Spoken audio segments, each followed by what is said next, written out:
information.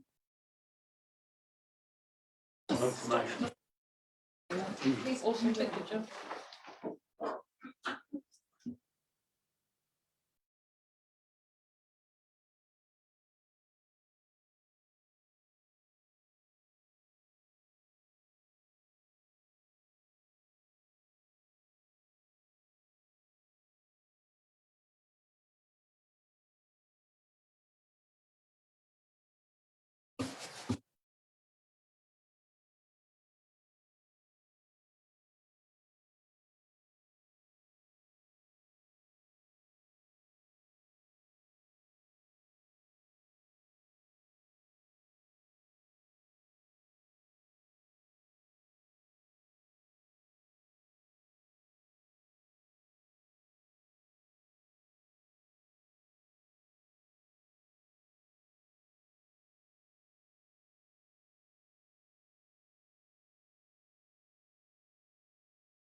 Okay, going to get things underway again. So welcome back, everybody, and also welcome to the Council Chamber to Tourism Waitaki. So we've got the Chair, Mike McElhinney, Deputy Chair, Rick Ramsey, and CEO, Margaret Monroe. So thank you very much for coming along. So councillors, we're on, not that page. We are on page 95 with the Tourism Waitaki final statement of intent. So hand over to you, Mike. Thank you, Worship the Mayor. Firstly, on behalf of Tourism Waitaki and your board, I'd just like to thank the council for their understanding and support through what continues to be a rather challenging time for the tourism industry, which is reflected in our SOI. Fortunately for us in the Waitaki though, tourism continues to be a key driver for the economy, with the majority of our tourists being domestic. The tourism electronic card transaction data showing that an estimated spend within our region as of March being around about $91 million. So it's good to have that revenue still coming in, and talking with Margaret prior to this, it's still on the incline, which is very, very good. So I'm sure you've had a chance to have a look at the SOI before you, and we're happy to answer any questions.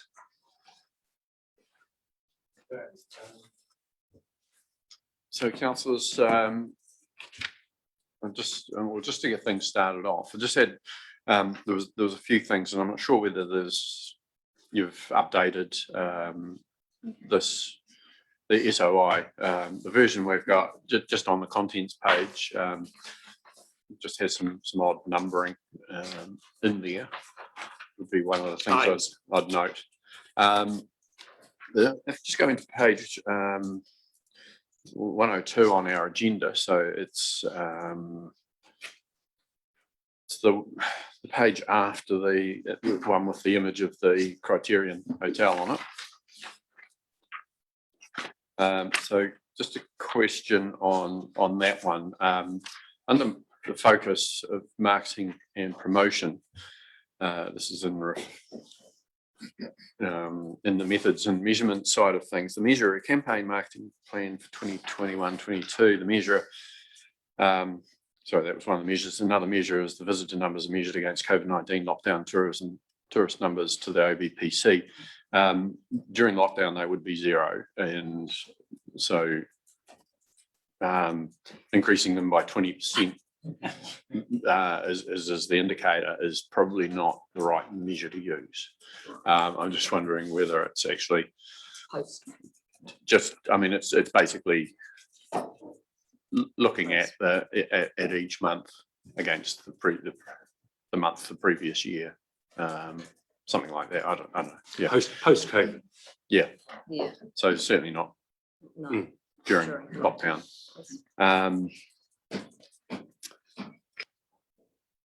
Just on the next page under relationships towards the bottom, measure being membership to Tourism Waitaki grows by 4%. So what do you mean by membership of Tourism Waitaki? So Membership too, yeah. yeah, so in our contract, we are obliged to run a membership program to gain additional funding sources. So that is one of the KPIs to try and increase our funding from ratepayers to have a user pays type situation. Okay, so that's like in the members, then they're the ones that get pride of place for promotional material, etc. Okay, right.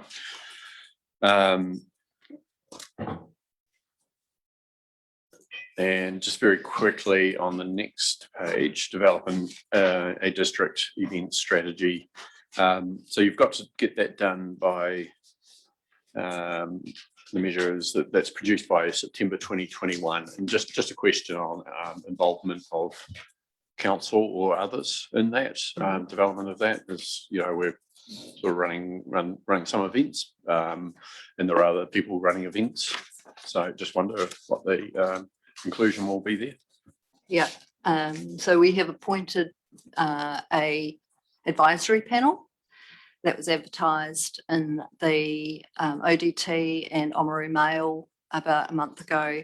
So there'll be 4 people on that panel to assist writing up an event strategy for the district, which we can then bring back as a draft for the council to preview. Before finalising that, that is the first stage of a wee bit of work that needs to go on with the Regional Events Fund, which is a fund provided to the RTO by MB specifically to encourage or support events financially that bring people from out of the region to the district. Okay, thank you very much. Councillor Holding.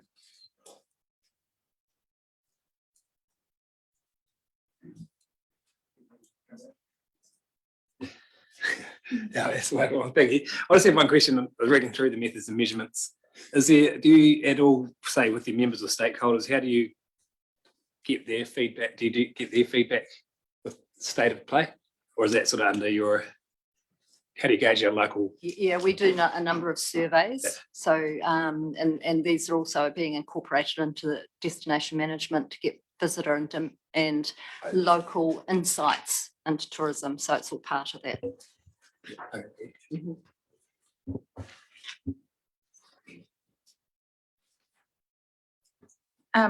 Yeah, just two quick questions. The first one's on the page just after your contents page, with the company objective. Just that second paragraph, I read it quite a few times, and I don't know if I was having a bad night, but I had trouble actually trying to understand what you were trying to say by that paragraph. Which paragraph? It's the second paragraph under the company objective.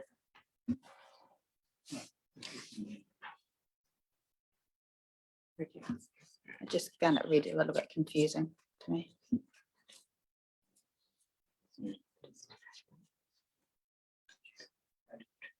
Page 99.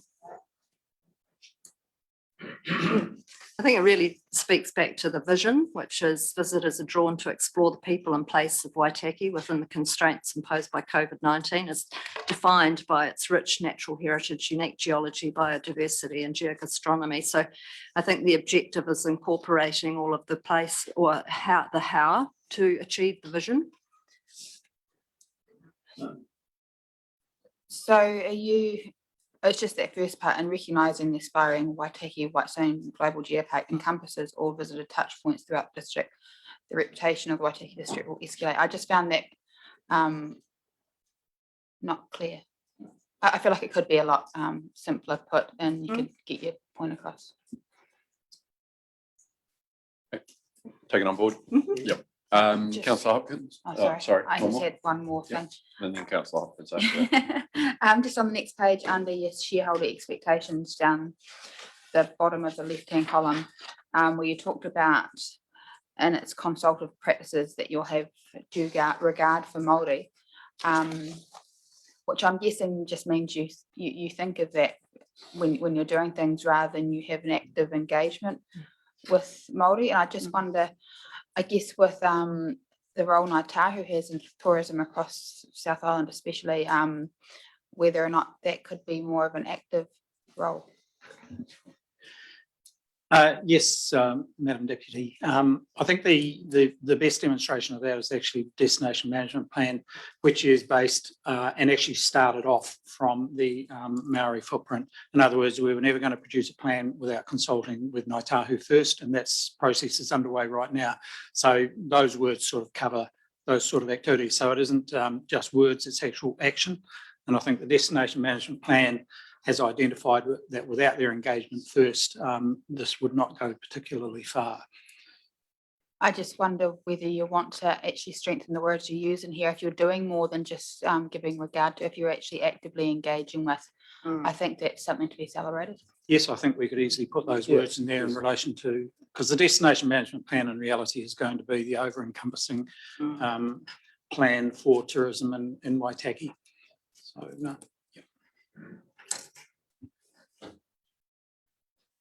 Thank you, Mayor Kircher. Look, I share completely the Deputy Mayor's views on that second paragraph. It makes no sense. It needs to be rewritten. Could easily be combined with the first paragraph so that it reads and deliver original and engaging experiences in the Waitaki, so the reputation of the district grows to a point where it will be sought out as a destination by visitors from here and abroad. That would be a way of doing it. I stand by what I've said before, and I continue to say it. That is not a vision. you know, this qualification within the constraints imposed by COVID-19, leave it out. The vision is we want to lead the way in selling Waitaki to the world. That's your vision. We want to bring more people here and give them more fun while they're here. That is not a vision. And I don't believe that it works at the moment. I'd like to see it changed. Hey, Just a reminder, so statement of intent belongs to Yes, I know. the Well, board yes, out of the company. Yes. Stating it in a way that is a demand rather than a request, and rather than one that's, you know, where there's support for that suggestion or not is another matter as well. So we do have to be careful just how you're wording some of those things, but yeah, certainly some suggestions around clarity would be good. Complete change like that does require actually council to agree one way or the other, and actually for the board to ultimately agree. Fair point, and I'm sorry if I sounded too emphatic. Obviously, I accept absolutely that that this personal view, it cannot be imposed upon you. The SOI belongs to you. I'm just saying what I have said before, that I don't believe that is a vision. And you can make of that what you will. On page 100, I would like to see, under the nature and scope of activities, some specific reference to engaging with reimagined or financially bolstered Vanished World. I passionately believe it is an important opportunity for you guys, and it could complement the penguin colony, and as a major provider of facilities in the district, I want to see I would like to see some reference in there to a specific engagement with them going forward.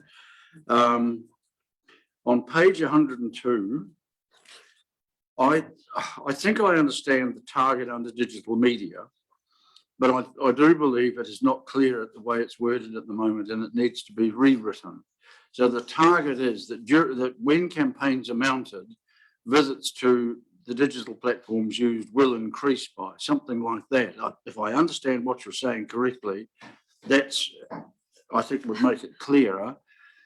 And the same applies to grow the rating of meeting expectation to surpassing expectation. So again, I presume what you're saying is you want to get more people saying that expectations have been surpassed rather than simply being met. And I think that needs to be reworded. The only other very brief comment I would make is the next page, 103, I think the first one, target end of year financial outcomes are kept within budget, full stop. But beyond, those are suggestions only. And I acknowledge that that's all I can make. Turn your mic off. Thank you. Please, Councillor Williams. Yeah, one thing that I thought as well, just echoing Jim, bringing Vanished World into it would be probably good at this time going forward.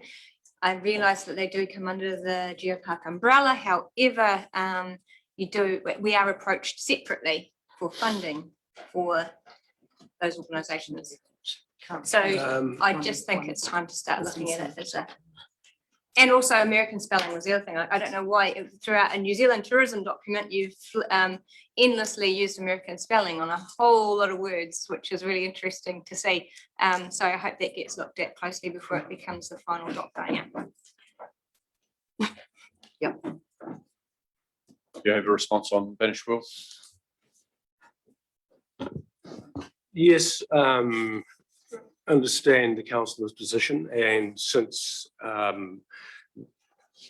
recently we've had a meeting with Vanished World, and at the recent board meeting last week I put a table and a motion to the board that Vanished World and a number of other trust charitable organisations like that are given free membership to Tourism Waitaki, for which they will fall under the umbrella and receive all the promotion and exposure that they will get from that. That's been accepted by the board, and that encompasses organisations like Clark's Mill, Totra Estate. I don't have the full list in front of me, Councillor Hopkins, but Vanished World, as a result of that meeting with them, has now got free membership, as do the other organisations. I don't necessarily have the whole list. Total State, Clark's Mill, can't remember off the top of the head, for the next 12 months. And ongoing after that would be my expectation. I think we have a right and a role to play in supporting those organisations without charging them any money. I don't see that being part of this thing. Mr. Mayor, if I could just make a comment. I find it difficult to sit here in front of council and present an SOI when we actually presented the draft in March, and I would have expected that we would have had these discussions before now and could have made those changes or alterations before this meeting. It's not the way it works for me with other companies. Yeah, and I do need to apologise on behalf of council. Yeah, this is probably the most hectic time we've had. And there are other reasons, including the pressures on staff to deliver on long-term plan and various other things. But no, we do need to acknowledge that the process should have included this discussion earlier. Absolutely. So thank you for that. Councillors, anything else? We're not going to negotiate on that one. This discussion should have happened better than it has. Right, does someone want to move that we've received this? Councillor Tavendale, thank you. Councillor Hopkins. Those in favour, please say aye. Aye. Those against? That's carried. Thank you very much, and thank you to the board and staff of Tourism Waitaki. We know it is a very difficult time. The funding just isn't there that you'd normally have, and that's causing a lot of issues. I'd like to think that we can work closely together on how we get through this period and end up with better result for the district, and make sure that the tourism and the destination management side of tourism looked after as well as we can. So thank you very much for coming along today, and we'll catch up next time. Thank you. Councillors, next we've got the Whitestone Contracting Limited Statement of Intent, and just welcome to the chamber, Mr. Michael Advisor, Chair of Whitestone Contracting, and instead of the CE, we've got Tony Reid, Chief Financial Officer. Correct. Excellent. So hand over to you, Michael.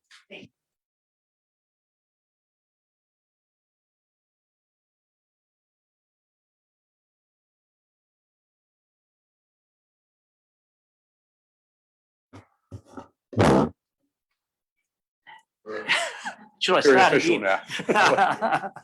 Good afternoon all, and thank you.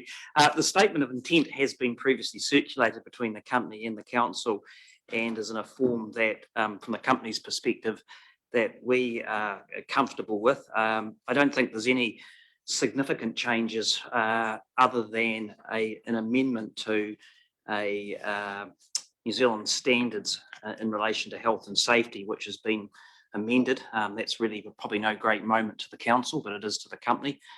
The intended dividend flow remains as it was for the last year, 50% of profit.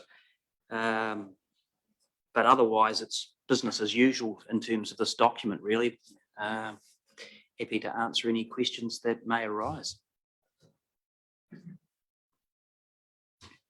Just on that dividend one, are you confident that the 50% you retain is growing the value of the business sufficiently to reflect that? Not quite sure how to answer that. I mean, that's always dependent on what the level of profitability is. And we've previously signalled that the current year is not trading as well as the last couple of years. So what we'll be retaining as a 50% share will be reduced, as will the council share. But that said, we've taken some steps in terms of some internal restructuring. So the company is very well placed at this point in terms of the next financial year.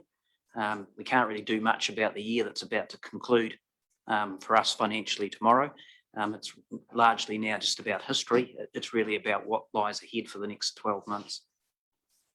Thank you for that. I realise it's not directly at the statement of intent, but encourage councillors to ask questions on the statement of intent. Councillor Wallstein. Yes, thank you, Mayor Kirchard. Just referring that same paragraph, Michael, 4.2, it refers a couple of places to subvention payments. I must ask Paul, is that still relevant, Paul, or are they now been superseded by the taxation group? Yeah, they have been. Well, we can still mention the subventions, but yeah, and the way the tax group works, yeah, that the actual subvention payment device is not required any longer to redistribute funds between the group members of the group. Okay, any other questions, councillors? Okay, so someone like to move, we receive the statement of intent. Councillor McRovey, Councillor Hopkins, second with that. Any discussion? Okay, put it. Those in favour, please say aye. Aye. Those against? That's carried. Thank you very much. While you're here, and we've got a few minutes, anything that you want to add on the year it's about to finish tomorrow?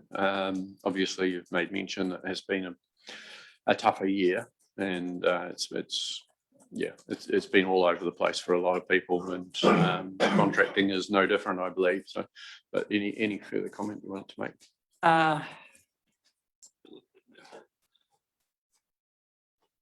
Nothing specifically. I mean, obviously the council is aware that the Waimate roading contract came up for tender, and although we were shortlisted down to 2, we were ultimately unsuccessful, losing it to Waimate's favourite son.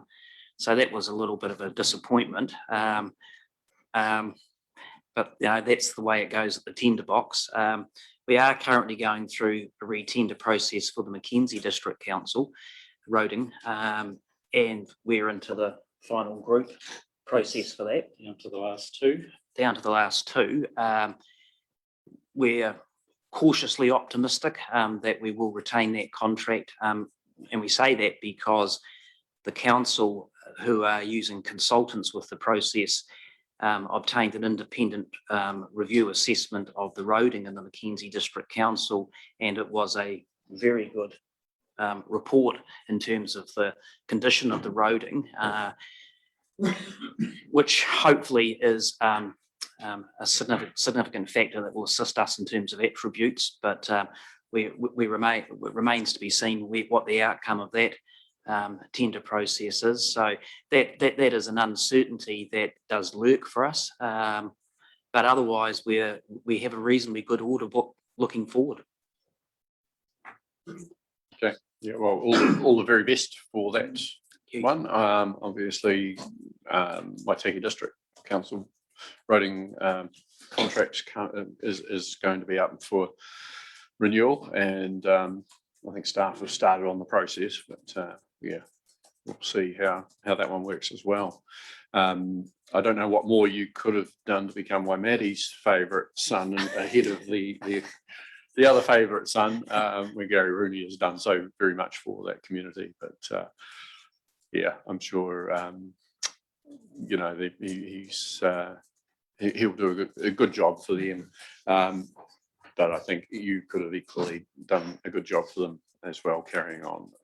I think and the relationship ended on a positive footing. So yeah, I think it was just one of those intrinsic things that one can't really analyze anymore. These are the diplomat. Okay, so thank you very much for coming in again. I think you'll be back in a few months' time with the annual report, and feel free to bring the check then for the dividend. But anyway, no, we wish you all the very best for the coming year. Thank you. And thank you very much to the rest of the board and to the staff for all the good work that they're doing locally and elsewhere. Thank the council for your support. Thank you. Cheers, thank you. So councillors, now we've got Marama Airfield was scheduled next, so they're not coming at all. So we were going to have Simon Williamson coming and talking to us, but not sure whether it's snow or yeah, road conditions have prevented him getting down the valley. Yeah, slightly higher altitude than Oda Matata, Councillor McRoby. So anyway, basically, as far as the statement of intent goes, is there any questions that anyone has that we can pass on, or comments we could pass on? Councillor Hopkins.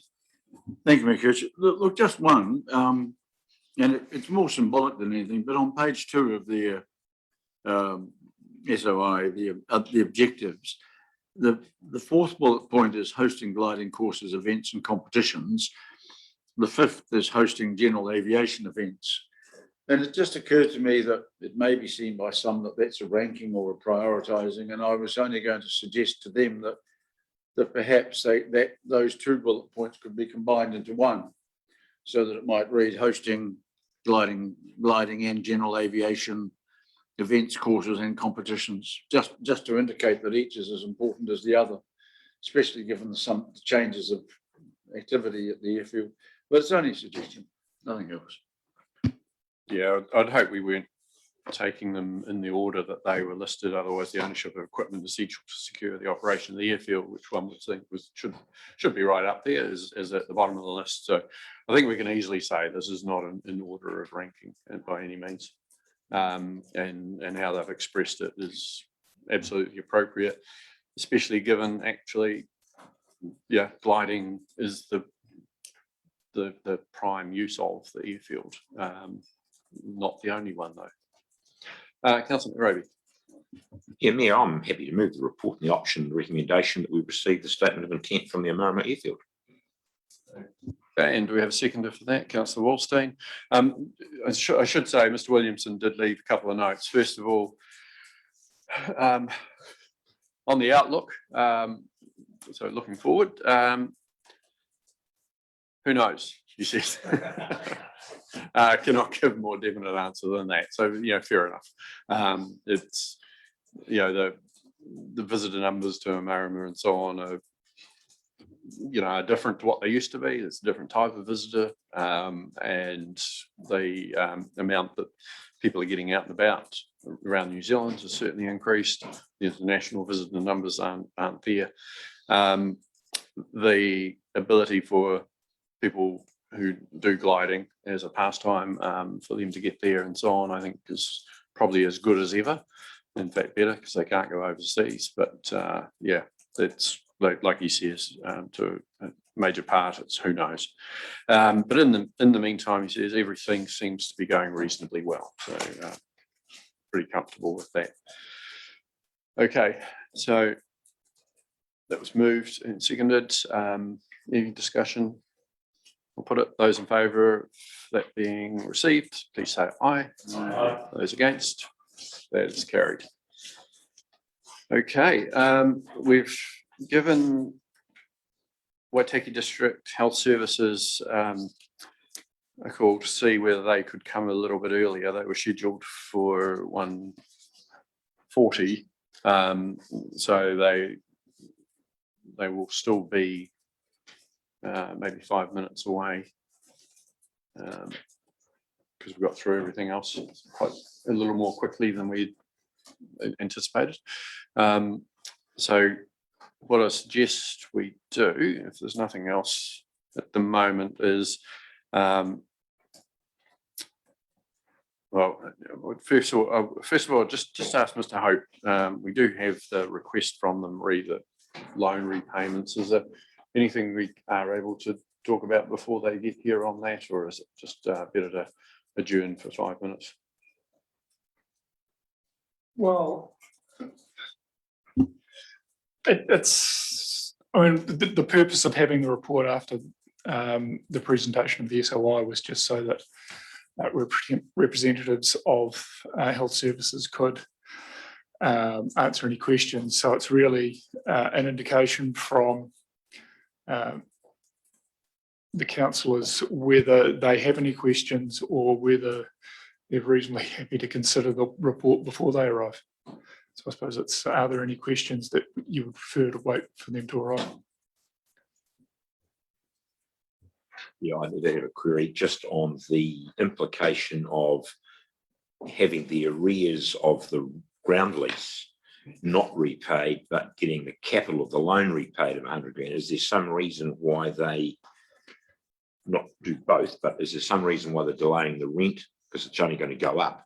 Or are they, if they got the current amount of rent already paid up to date? So there's no arrears of current rent, ground lease, I should say. I'll make that very clear, did I? No, sorry. What I'm trying to say is they're going to propose they pay $100,000 by the end of July this year off the 700. Understand that. But they're proposing to stall the 58,000 grand rental for another year.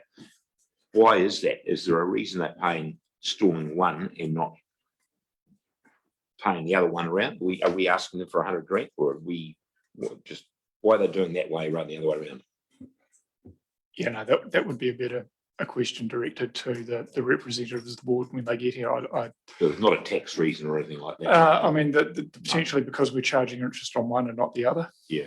At the moment. Okay. But again, the amount of interest, given the rate we're charging and the amounts involved, it's not significant. I think it was just probably more they had a discussion about wanting to repay the loan because it's been outstanding longer. And so they've had it in their plans for longer, whereas the lease increase is a relatively recent development because we've only just got the information through and passed it on to them. So I think it's better getting a more precise answer from them. Yeah, certainly. I think it's as Mr. Hope says, it's been their expectation that they could start paying down the loan, and so they're still wanting to make, they've made that commitment. They still want to do that. So yeah, we can get more detail from them shortly. Yeah, just a question and clarification. On page 136 of our paper, the arrears of rent back to December 2019 is quoted as being $78,787.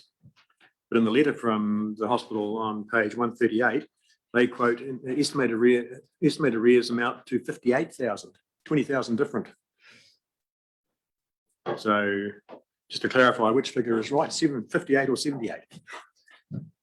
That was the lower number, was the number that was initially communicated, and that was a GST exclusive amount, whereas the other one, it's got another couple of months of rent lease cost attached to it, and it's had GST added. Okay, and with that, we're able to welcome along representatives from the hospital company. So Mark Rogers, Chair, welcome. CEO Phil and CFO Kelvin, so welcome along. So yeah, we're just having a bit of initial discussion on the other paper around the loan repayment and so on. So we will just, it's just a bit of brief discussion, just looking at some questions and so on, which we will have for you. But what we'll do is we'll go back to the SOI, which the report starts on page 124. The SOI is 126. So if we can go to that, councillors, and I'll just ask Mark, do you want to introduce this and have a chat about it? Thank you. Thank you for having us along today. This statement of intent is in line with the one that was presented as the interim.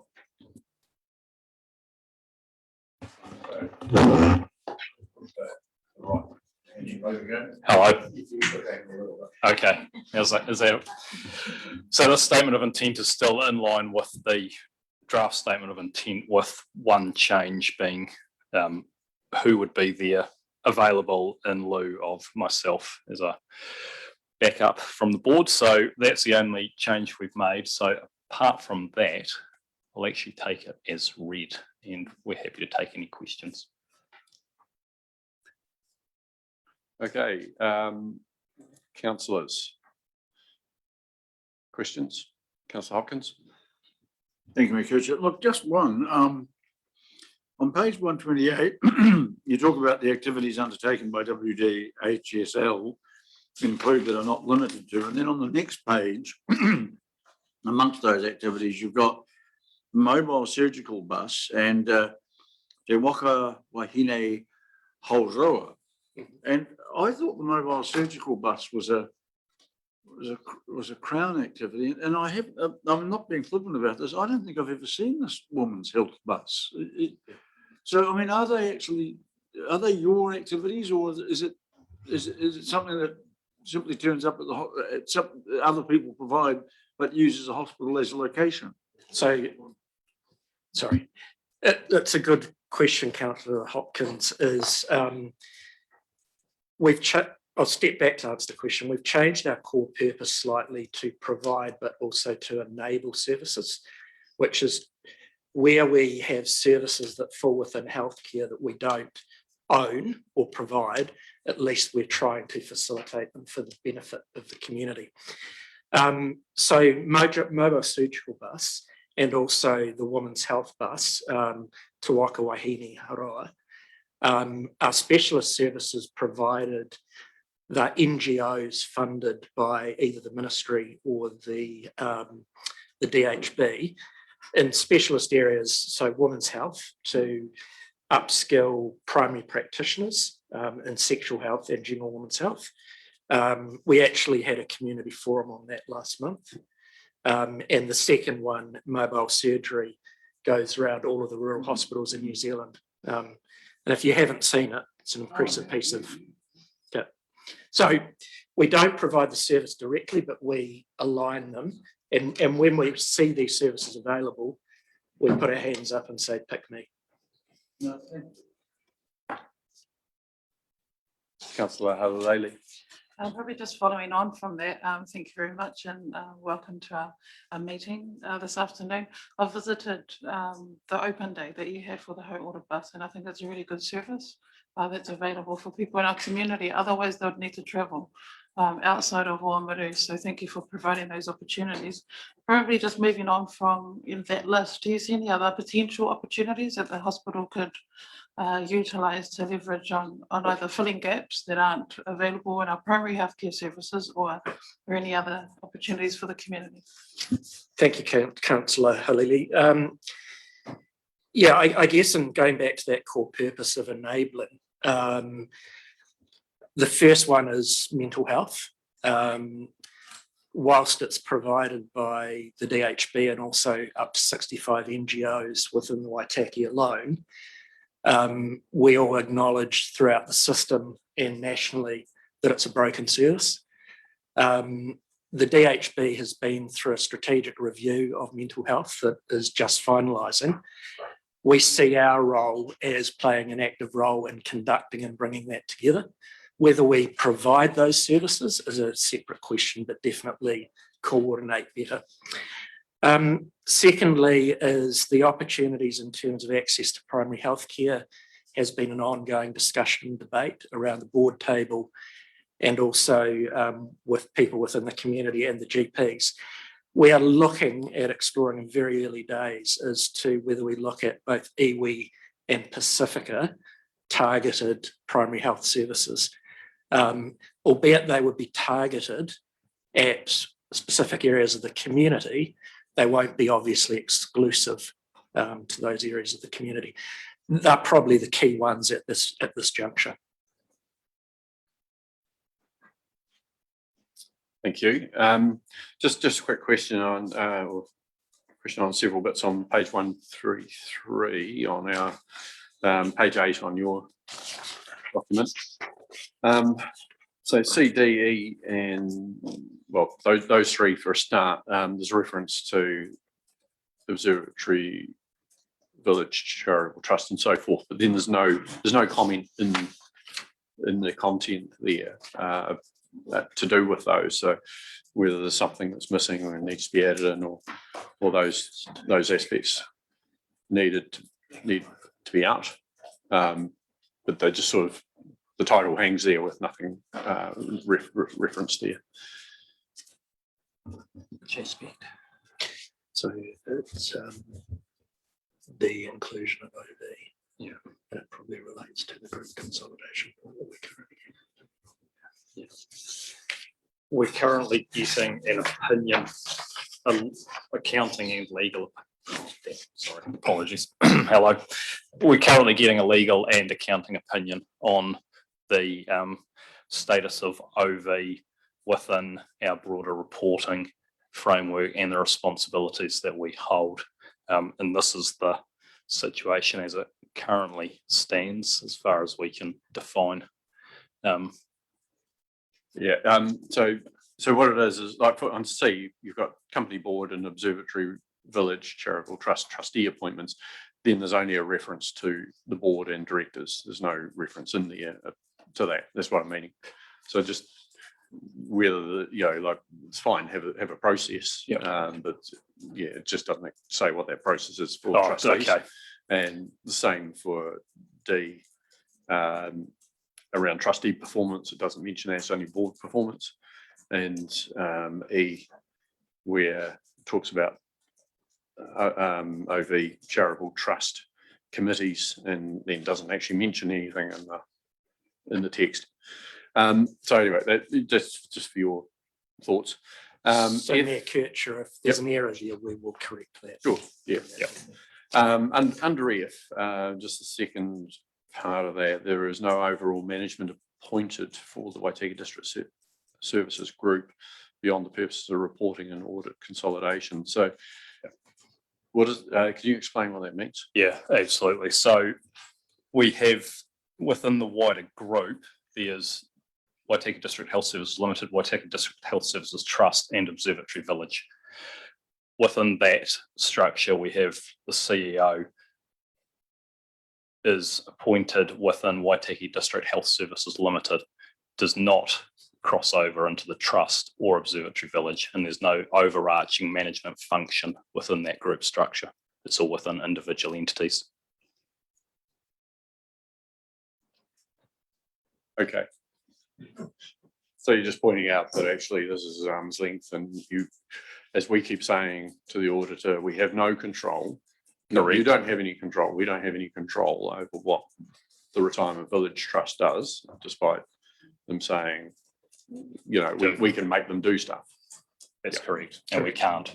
That's right. Correct. So no, that's fair.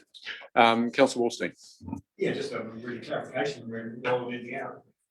Point of clarification more than anything else on page 3 of your statement of intent. Down towards the bottom, WDHST, Established Observatory Village Charitable Trust. Just in that paragraph there.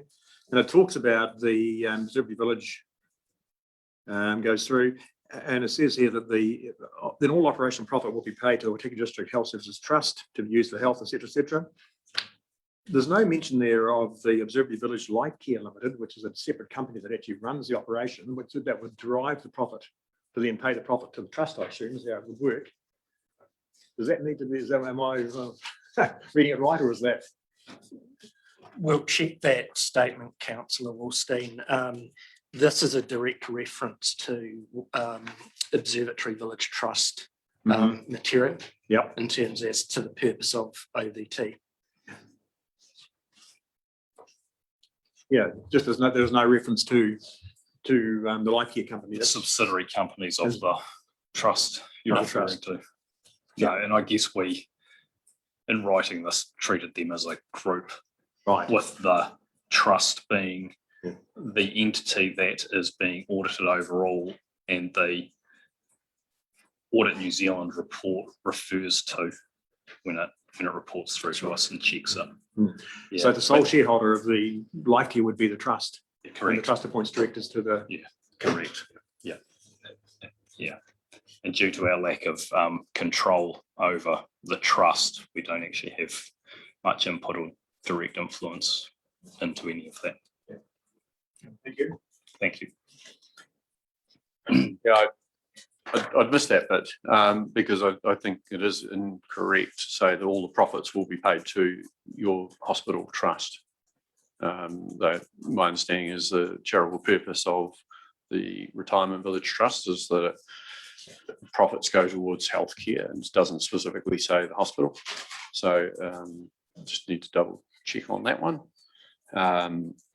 Like it's certainly not a problem for payments to happen that way, but stating as it's that it must happen, I think is probably going one step too far on that one.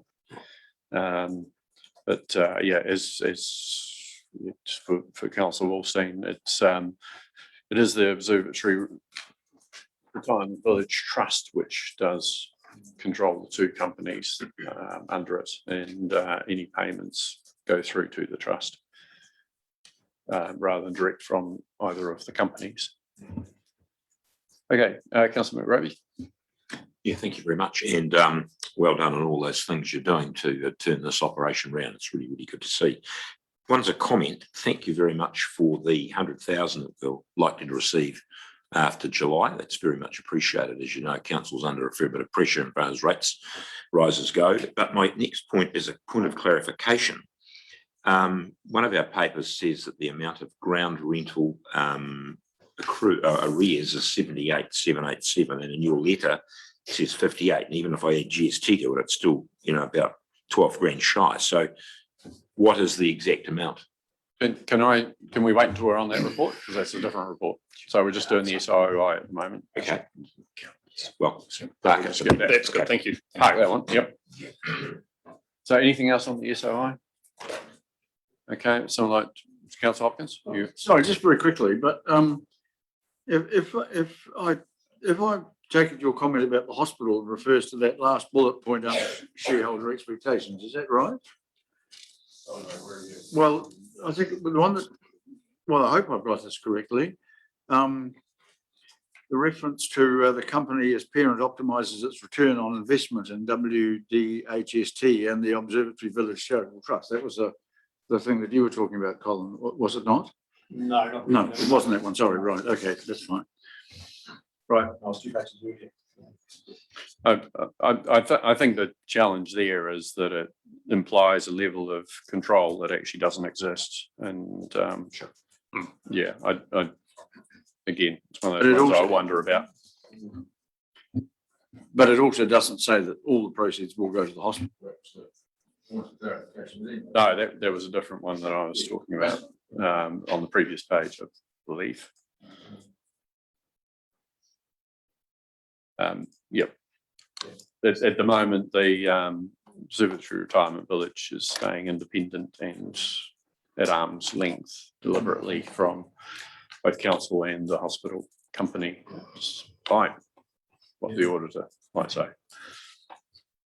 The wording in both paragraphs, Mayor Kircher, is used for the health and well-being of the Waitaki community, so which is a broader wording than just. Okay, so I'd like to move that we receive the statement of intent. Thank you, Councillor Holding, Councillor Wallstein. Any further discussion? Should put that. Those in favour say aye. Those against? That's carried. So now moving on to the request from Waitaki District Health Services regarding loan repayments. You probably did a bit of an introduction before, Paul. I don't know if there's anything else you want to add at the moment.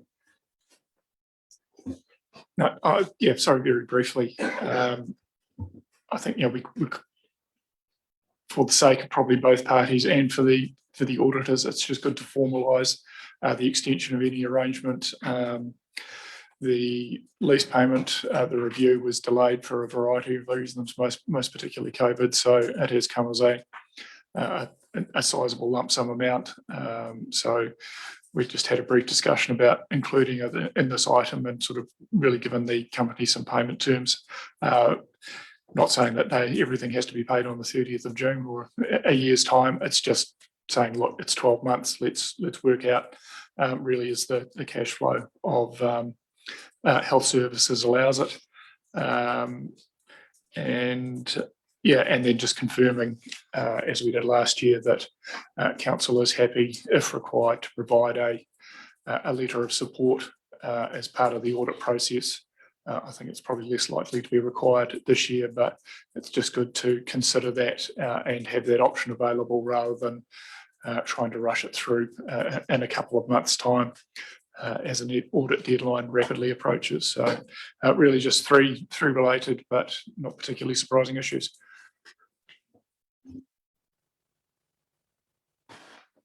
Okay, so questions, first of all. So Councillor McRoby, you've asked a question. Do you want to just summarise that one? Yeah, thank you. Look, my learned colleague to my left here has just told me that I missed a bit earlier where it said 2 months rent had been re-added plus GST to come to 78. So the amount we're talking about is about 78,000. My question relating to that was, is it possible that could be spread in 2 payments? One in, say, 6 months' time and one in 6 months later, so that half of that is catching up, half of that is caught up. And I'm asking that because we appreciate the 100,000 being repaid, but in effect, we're getting 100,000, but you still owe us 78. And that doesn't seem to me to be much of a net gain if you took it in a position right now. So would that, or could that be considered? Yep, yes, we can commit to that. Great. Well, that's fantastic. Thank you very, very much.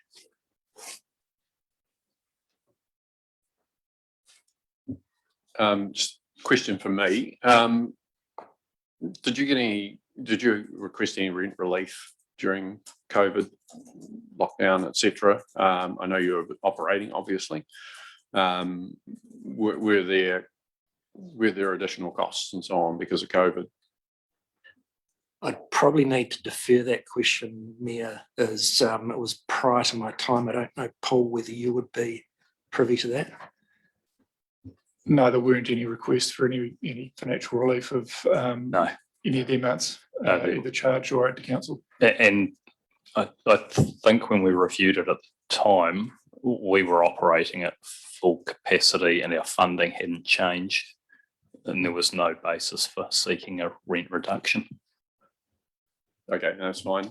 Didn't stop a lot of people, but that's appreciate your honesty on that one. Okay, any other questions? Councillor Hopkins, sorry. Thank you, Mayor Kircher. Yeah, one for Paul and one for our team here from Waitaki District Health Services. Paul, do I take it? I think recommendation number 2 at the moment isn't to me entirely. Well, I think it's clear, but I'm not 100%. Does recommendation 2 mean that we are going to allow the payment of accrued lease charges to be made over the next 12 months? Is that the intention? Certainly is. So basically that it be cleared by the 30th of June, Right. 2022. That's okay. I just think it might be slightly clearer then in that case if it said as a result of the delayed lease review to be made over the next 12 months. But that's it. The question then to the our team from WGSL. You're going to repay a minimum of 100,000. That's guaranteed. And then you say you'll continue to make additional payments during the period as cash flow reserves permit. So that's you're making no promises there. You can't, if you've got some cash, you'll throw it our way. How will the agreement you've just made with, or the agreement you just made with us in response to Councillor McRoby's question, how will that impact that sentence and that offer? The commitment to Councillor McRoby, it won't impact. And in terms of our cash flow forecasting, we would be looking to agree a schedule for full repayment. I just need to defer in terms of the length of that schedule at this point. The 58,000 we've budgeted in. The 58,000 we've budgeted in over the next 12 months. So being in 2 tranches is just a timing issue that we'll have to work through. But so we can commit to that. The 100,000, the balance of 600,000 is what we need to work through. Sure. So in summary, we are guaranteed 158,000, and that final sentence stands. If we've got more, you'll get it. Okay, thank you. Okay, no other questions, councillors? Someone ready to move either recommendation or councillor McRoby? You're moving as written. Councillor Hopkins, you're seconding. Well, I was thinking that I would like to go through the reset.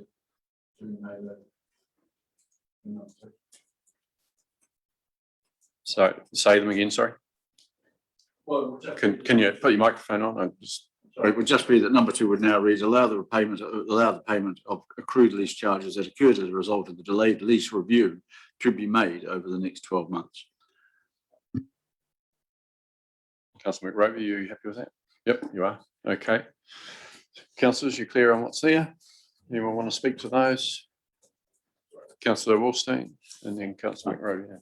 Yeah, thanks, McKercher. Just to make the point to Mark, it's not 58,000, Mark, it's 78,000, including GST.